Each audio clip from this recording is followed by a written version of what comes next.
के साथ कनेक्शन बनाने की ज़रूरत नहीं है, वो पिता है मेरे बच्चे के, तो अच्छा खासा कनेक्शन है। तो खुद शालीन को बोलती हूँ कि अगर आपका रिलेशनशिप आगे किसी के साथ होता है, आई will be very proud, I will be very happy. But आप नेशनल टेलीविज़न पे जाके अगर अपना वर्जन इतने फ्रिवलसली और हँसते हुए बोलेंगे तो वो मुझे तो खटकेगा ही। वो अपने गलत से गलत चीज़ को बहुत सही साबित कर पाते थे, वो भी एक हुनर होता है। तो जो भी रिश्ते बना रहे हैं, चाहे वो दोस्ती के हों तो वो निभाएं, फिर वो सही गलत कम ज़्यादा में निभाएं। मैं खुद चाहती हूँ कि वो किसी के साथ उनका बंधे रिश्ता, उनके भी बच्चे हों, वो भी फादरहुड एंजॉय करें। पास्ट हो गया, सालों बीत गए, खत्म हो गई कहानी, अब आगे बढ़े। I know thousands of people have asked you this question, but I also want to know कि what make you so emotional कि आप रह ही नहीं पाए, क्योंकि उसके पहले आपने बिल्कुल रिएक्ट नहीं किया था और आप अभी रिएक्ट नहीं कर रहे हो। पर what was that point?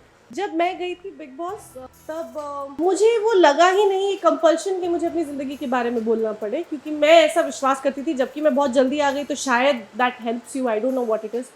But मैंने कभी अपने पास्ट को सेंटर स्टेज में नहीं आने दिया। मुझे ऐसा लगा कि यार, और ये बात सच है, शायद मैं गेम भी नहीं समझती थी उस टाइम, लेकिन मैं एज अ पर्सन बहुत स्ट्रॉन्ग हूँ। अगर आप मेरे दोस्त बन जाएं और अगर आपके साथ कोई गलत करें तो मैं तो मतलब फिर I am a very strong personality, but it takes me time. जो आप बिग बॉस कर रहे हैं उनके साथ जो स्ट्रॉन्ग शायद शुरू में नहीं है, उनको हेल्प कर रहे हैं उनकी स्ट्रेंथ दिखाने के लिए। अगर बिग बॉस ने आधा भी ऐसा किया होता तो मेरी बहुत स्ट्रेंथ देख पाते। लेकिन पॉइंट बीइंग कि मुझे अपने पर्सनल लाइफ में पास्ट को लाने की ना ज़रूरत थी और ना मेरा वो मुद्दा था। तो जब मैंने देखा तो मुझे सिर्फ बुरा इसीलिए लगा कि क्यों ऐसी कोई बात की जाए जिसका ऑब्वियसली दो पहलू होंगे और दूसरा पहलू बोलने के लिए दूसरा इंसान वहाँ नहीं है, तो ऐसे बात को करना ही नहीं चाहिए। और इसमें मैच्योरिटी ये थी कि वो ये बोल देते कि यार इस बारे में हम बाहर जाके बात करेंगे, चाहे वो उसके बाद कुछ भी बोल दें, उनको वो उनका राइट है, उनका एक वर्जन होगा लाइफ में, विच इज़ ओके। बट आप नेशनल टेलीविज़न पे जाके अगर अपना वर्जन इतने फ्रिवलसली और हंसते हुए बोलेंगे तो वो मुझे तो खटकेगा ही, क्योंकि मेरी my whole life has become different after that. तो वो मुझे बुरा लगा और मैंने रिएक्ट किया। Not that I am repentful और मैंने क्या बोला, so yeah I reacted, I was very emotional. मैं बहुत ज़्यादा इमोशनल हो गई। फिर मैंने डिसाइड किया मैं बिग बॉस ना देखूँ तो बेटर है। अब जो बोलना है बोले, मुझे नहीं देखूँ ही नहीं तो बेटर है, क्योंकि वो प्रॉब्लम है, मुझे दिखेगा तो मैं बोल ही दूंगी, या तो I am not watching and मुझे उड़ते उड़ते 10 चीज़ें समझ में आती हैं, I am okay with that, तो नहीं देखना बेटर है मेरे लिए। अच्छा, अभी आपने एक लाइन कहा कि जो बिग बॉस कर रहे हैं लोगों को उनका हुनर दिखाने में मदद कर रहे हैं, उन्हें टाइम मिल रहा है, किस तरफ इशारा है आप? बिग बॉस की तरफ। ये जो बिग बॉस है वो एक आंख के पीछे एक आवाज थी, वो करेक्ट थी। अब क्या है, वो बुला बुला के उनको बोलते हैं, जैसे अंकित हैं, वो बोलते नहीं थे, लेकिन ऐसा नहीं है कि अंकित स्ट्रांग नहीं है। उनके वन लाइनर्स बहुत बहुत अमेजिंग है, क्योंकि वो स्ट्रांग इंसान है, लेकिन उनको शायद वो नहीं करना है कि वो चिल्लाएं चीखें। तो बिग बॉस वो निकाल रहे हैं उनके अंदर से, उनको समय दे रहे हैं। 3 हफ्ते तो हो ही गए शायद। बिग बॉस इज गिविंग मतलब करेक्ट गाइडेंस। हम लोग एक फ़ोन कॉल के मोहताज थे, जिसमें जिसने जो समझ लिया, नहीं समझा नहीं समझा। और आई थिंक जिस तरह से अब एक एक पॉइंट पे बुला बुला के कन्फेशन रूम में उनको गाइडेंस दी जा रही है, अगर उसका आई थिंक हाफ क्या 1/10 भी दिया होता तो हम भी शायद हम जैसे लोग जो शायद गेम नहीं समझते थे, बहुत ही ओरिजिनल लेवल पे गए थे, जिन्होंने बिग बॉस का कोई पैटर्न लेकर ही नहीं गए थे दिमाग में, तो शायद उनको बड़ा इंटरेस्टिंग पर्सनैलिटी हमारी देखने को मिलती जो वो नहीं देख पाए। सो ऑफकोर्स वो बिग बॉस से मेरी पर्सनल खुंदस बहुत टाइम तक रहेगी। पर दलजीत को रॉ देखा audience, let me tell you. अच्छा। वो जर्नी छोटी हो या बड़ी, पर वो जर्नी आज भी याद की जाती है। No doubt it was an historic season, but उस सीजन में आपके साथ और भी कई सारे लोग थे जिन्होंने उस सीजन को और भी ज़्यादा लेवल हाई कर दिया। अगर मैं उस सीजन को याद कुछ लोगों को बात करूँ तो कौन से वो 2 लोग हैं जिन्हें आप याद करते हैं आज भी? और यार ऑब्वियसली सिद्धार्थ, वो तो बोलने वाली बात ही नहीं है। सिद्धार्थ, क्योंकि आई थिंक बात स्ट्रेंथ की नहीं होती, बात चिल्लाने की या झगड़ा करने की नहीं होती। सिद्धार्थ को आई थिंक हर हफ्ते एक कॉर्नर किया जाता था, कुछ गलत चीज़ों के लिए, सही चीज़ों के लिए, लेकिन वो जो लॉजिकली अपने आप को जस्टिफाई कर पाते थे, वो एक बहुत बड़ा हुनर है। और that is why people loved him, और उनका ऑरा इतना बड़ा बना क्योंकि वो कितना भी रिएक्ट करते, उनका वो लॉजिक्स उनके साथ सपोर्ट करते थे उनके, और उनको लॉजिक, और वो बोल पाते थे, वो अपने गलत से गलत चीज़ को बहुत सही साबित कर पाते थे, वो भी एक हुनर होता है। And at the same time I think हमने सबने बहुत स्ट्रेंथ देखी सिद्धार्थ की. He had a very emotional side of him also which made him very vulnerable. बाकी सना अगेन, सना कौन भूल सकता है. सना डिड अ फैबुलस जॉब. उनको किसी से लेना ना देना, वो एक एंटरटेनमेंट जोन में रही और बड़ी क्यूट हंसते खेलते, जो आज भी टचवुड उनकी हंसी बरकरार है, उनकी मुस्कुराहट बरकरार है, टचवुड. एंड बाकी even Rashmi did a great job. There were lot of people. That's why I think वो हिस्टोरिकल सीजन तो अब बन गया बस. अच्छा, अभी आपने कहा कि जेडन को आपके मेकअप रूम में वो बड़ा हुआ है और बड़ा होते हुए आपने देखा है, तो एक माँ के साथ तो वो कनेक्शन था, पर पिता के साथ कितना कनेक्शन था? क्योंकि हाल ही में शाली ने एक स्टेटमेंट दे दिया था घर में कि बच्चे को लेकर कि मिलना बहुत कम होता है वगैरह वगैरह. फिर अभी और एक स्टेटमेंट उन्होंने दिया था कि जेडन जब बड़ा होकर मुझे देखेगा, इस शो को देखेगा, तो वो बोलेगा कि पापा दो दो लड़कियों के साथ क्या कर रहे हैं. दिस वाज क्योंकि उनका कनेक्शन टीना के साथ हो रहा है घर में, फिर सुम्बुल के साथ भी उनका नाम जोड़ा जा रहा था, और दोनों ही टेलीविजन एक्ट्रेसेस हैं, दोनों ही बेहद खूबसूरत हैं. इस पर आपकी क्या राय हो? या मेरी ऑनेस्टली कोई राय नहीं है. मुझे लगता है जैसा आई थिंक आप जो कनेक्शन बनाते हैं, सिर्फ शालीन की बात नहीं, जो भी वो दिखेगा. अगर आपका ऑनेस्ट कनेक्शन है, अगर आप लॉयल्टी के साथ एक चाहे वो फ्रेंडशिप की लॉयल्टी रखें, चाहे वो एक रिलेशनशिप को बांधने की लॉयल्टी रखें, वो जिस तरह से ऑनेस्टली अपने रिलेशनशिप्स में बिहेव करेंगे वो दिखेगा लोगों को. तो कोई भी किसी भी चीज़ को गलत बिग बॉस जैसे घर में नहीं समझ सकता, क्योंकि वहाँ तो आपको हर कोने से घेरा हुआ है रियलिटी में. और आई थिंक वो उनको डरने की ज़रूरत नहीं है. वो अपने जो भी रिश्ते बना रहे हैं, चाहे वो दोस्ती के हों तो वो निभाएं, फिर वो सही गलत कम ज़्यादा में निभाएं, और अगर प्यार का कोई एंगल है तो वो भी निभाएं, फिर वो लॉयल्टी रखें, वो उस चीज़ की रिस्पेक्ट रखें. तो I think Jaden will be very proud. Why will he not be proud?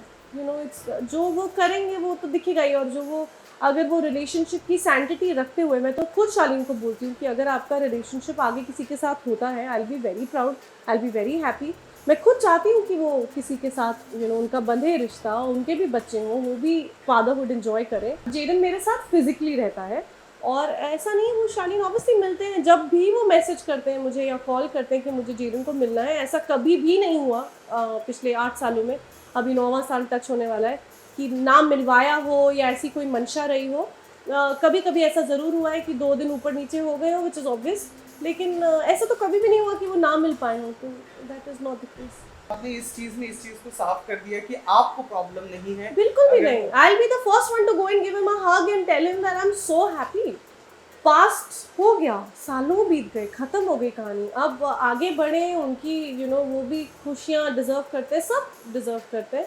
सही गलत वो तो मतलब लाइफ का आई थिंक एक पार्ट है. आई will be very happy for him. Why will I not? But don't you think it's a reality show जहाँ कई बार नकली रिश्ते भी बनते हैं? उनके जो बन रहे हैं ना रिश्ते टीना के साथ, उसमें कितनी सच्चाई लग रही है? Because you were part of that show.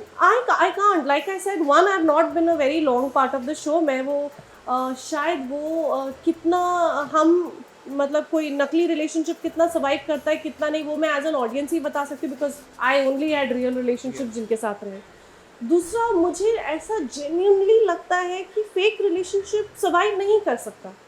चाहे वो रियल लाइफ की भागदौड़ में हो, चाहे वो एक रियलिटी शो के सेटअप में हो.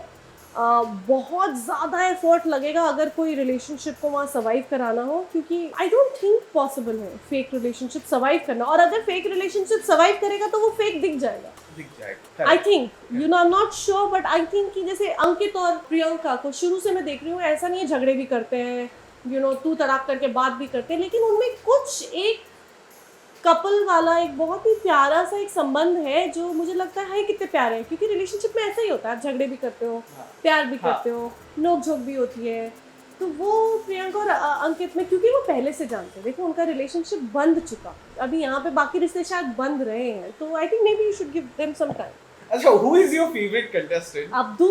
Oh, I love him. And why is your favorite? Yeah, he's too cute. I think उनकी एक तो मुझे लगता है I would love to know more about him in real life, क्योंकि उनकी जो जर्नी रही होगी कजाकिस्तान से यहाँ आना, बिग बॉस आने से पहले ही ऐसा कोई एक्टर नहीं है जो उनके साथ उन्होंने रील ना बनाई हो या तो वो सब अचीव करना इतना आसान नहीं है. और ऐसा नहीं है कि कोई भी जाके ऐसे रील बना ले, कोई भी कुछ करे, तो सभी लोग करते.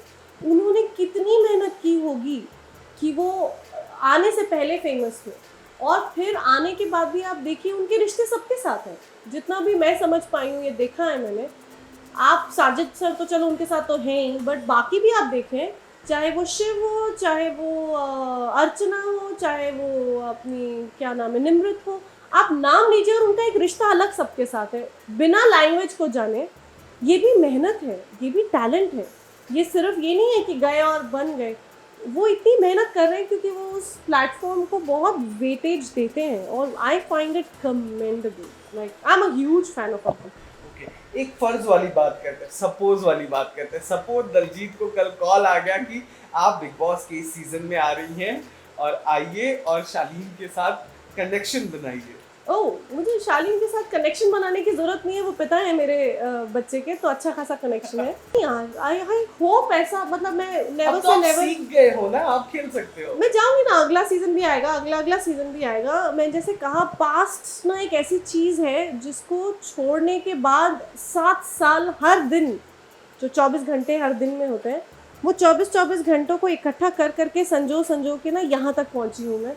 एक छोटा सा अपना आशियाना खड़ा किया है बच्चे के साथ, मेरी ज़िंदगी, मेरा करियर, मैंने बहुत सारे शोज़ निभाए, बिग बॉस भी किया इस दौरान, लॉकडाउन भी हुआ, कोविड भी हुआ, इमोशनली बड़ी सारी चीज़ें हुई, तो एक बहुत पीछे छोड़ आई हूँ मैं, और मैं बहुत अच्छी दुनिया में हूँ। और मुझे ऐसा लगता है जो मेरे प्यार करने वाले हैं, जैसा आप कह रहे हैं कि आप मेरे फ़ैन हैं, तो आपको ये प्रे करना चाहिए कि मुझे जाने की नौबत ना आए। और मैं प्रे कर रही हूँ कि पहली बात तो बिग बॉस ना देखते हुए सुमड़ी में निकल जाऊँ।